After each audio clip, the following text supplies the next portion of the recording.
যে কারাগারের স্লোগান রাখিব নিরাপদ দেখাবো আলোর পথ, সেই কারাগারেই মাদক পাচার করছেন একজন কারারক্ষী।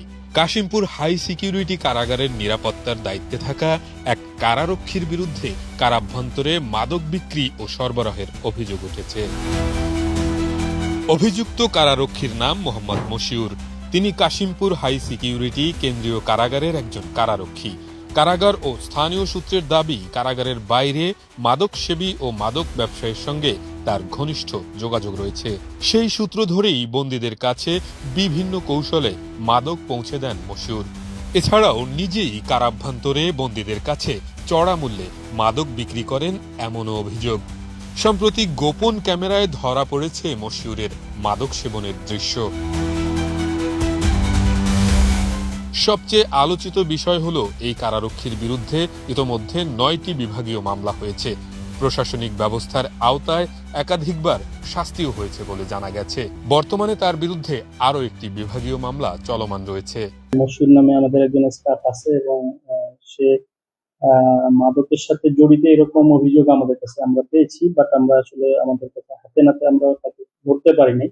এই অভিযোগের প্রেক্ষিতে কিন্তু ইতিমধ্যে তাকে কিন্তু আমরা কারা অভ্যন্তরে ডিউটি দিই না। এক্সট্রিম মশার কয়েল প্ল্যান্ট ফাইবার দিয়ে তৈরি, ডেঙ্গু চিকুনগুনিয়া বাহি সহ যে কোনো মশার বিরুদ্ধে দেয় এক্সট্রিম সুরক্ষা। তাকে আমরা কারাগারের বাহিরে আরপিএ বা বাহির এলাকার ডিউটিগুলিতে আমরা দিই, যার কারণে তার মাধ্যমে কিন্তু কারা অভ্যন্তরে মাদক সরবরাহের সুযোগটা কিন্তু নেই। তো ইতিমধ্যেই তার বিষয়টা নিয়ে আমি আমার সিনিয়র অফিসারের সাথেও কথা বলেছি।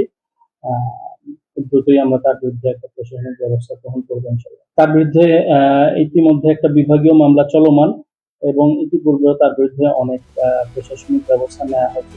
অভিযোগের বিষয়ে জানতে চাইলে কারারক্ষী মশিউর রহমান বলেন, এটা আমি প্রথম শুনলাম। এরপর তিনি ফোন কেটে দেন। পরবর্তীতে একাধিকবার যোগাযোগের চেষ্টা করেও তার বক্তব্য পাওয়া যায়নি। শুনলাম বুঝছেন।